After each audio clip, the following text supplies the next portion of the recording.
नमस्कार दोस्तों, स्वागत है आपका हमारे चैनल पीके गुरुजी में। आज के अपने इस वीडियो में हम डिस्कस करने वाले हैं कुछ मैथ के कुछ प्रश्नों को।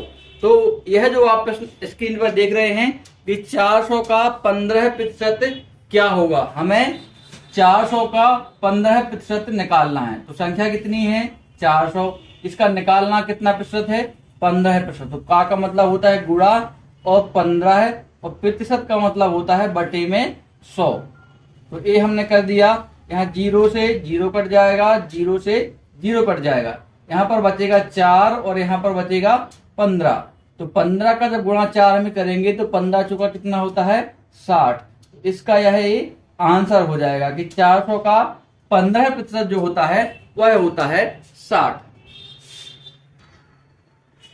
चलिए तो दोस्तों, हम दूसरे प्रश्न को डिस्कस करते हैं।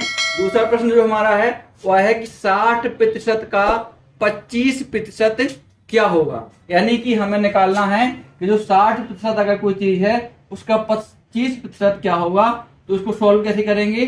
पहले लिखेंगे 60, फिर लगा है प्रतिशत। तो प्रतिशत का मतलब होता है कि भागे 100।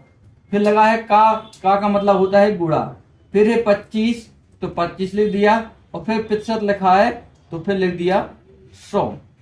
अब इसको काटेंगे, 0 से 0 को काट देंगे, 25 से डिवाइड करेंगे, 25 से कम 25, 25 को 100। फिर 2 से काटेंगे, 2 तिया 6, 2 दूना 4। क्या आंसर आएगा? ऊपर बचेगा 3 और नीचे बचेगा 10 गुणा 2। यानी कि ए क्या बचा है? 3/20। ए इसका आंसर हो जाएगा।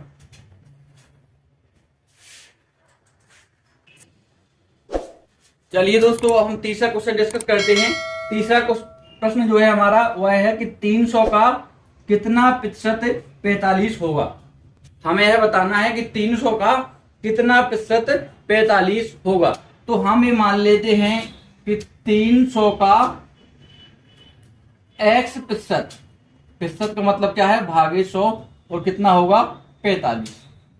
अब हम इसी को सॉल्व कर देंगे। 0 से 0, 0 से 0 एक कट जाएंगे। यहां पर बचा 3 गुणा x बराबर 45। अब x बराबर अगर निकालेंगे तो ये हो जाएगा 45/3। 3 से काटेंगे 1 टाइम और 5 टाइम, यानी x बराबर 15। यानी ये क्या हो गया? 300 का 15% होगा 45।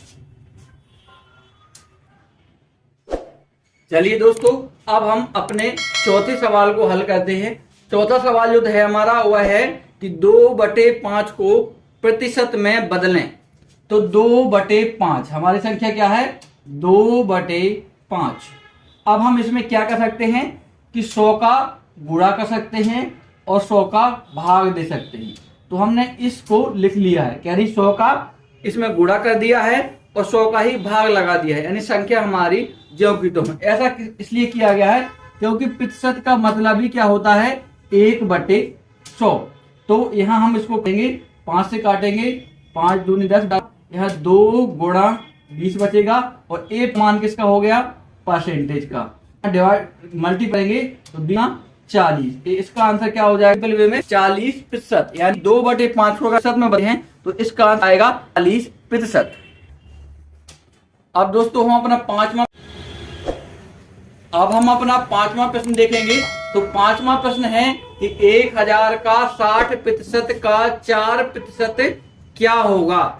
तो इसको हम अगर मैथ की फॉर्म में लिखें तो 1000 का मतलब होता है गुणा 60%, मतलब 60/100। का फिर आ गया है तो गुणा, फिर लगा है 4%, तो 4/100।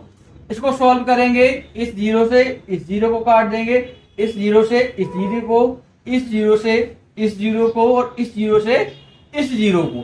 सिर्फ हमारा बचेगा 6, यहां से बचेगा 4। तो क्या हो जाएगा? 6 चौको 24, यानी इसका आंसर क्या हो जाएगा?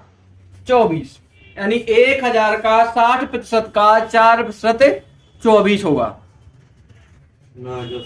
अब हमारा छठवां प्रश्न क्या है? तो छठवां प्रश्न है कि 40% को भिन्न में बदलो। हमें 40% को भिन्न में बदलना है। तो कैसे सॉल्व करेंगे? 40 लिख लेंगे और परसेंटेज का मतलब क्या होता है 1/100। अब इसको सॉल्व कर देंगे, 0 से 0 को काट देंगे, 2 से काट देंगे, 2 दूना 4 और 2 पंचे 10। तो हमारा आंसर क्या हो जाएगा 2/5। तो 40% को अगर हम भिन्न में बदलते हैं तो आंसर क्या आता है 2/5। अब हम सातवें प्रश्न की बात करते हैं। तो सातवां जो हमारा प्रश्न है कि 7000 का 0.2% क्या होगा। हमें निकालना है कि जो हमारी संख्या है 7000, फिर लिखा है तो का मतलब होता है मल्टीप्लाई 0.2, तो प्रतिशत का मतलब होता है बटे में 100। अब इसका अगर पॉइंट हटाएंगे तो एक जीरो हमें और बढ़ाना पड़ेगा। यहाँ से कट करेंगे, ये तीनों जीरो इन तीनों जीरो से कट जाएंगे। यहाँ क्या बचेगा 7 और यहाँ क्या बचेगा 2, यानी कि आंसर कितना हो जाएगा 14। यानी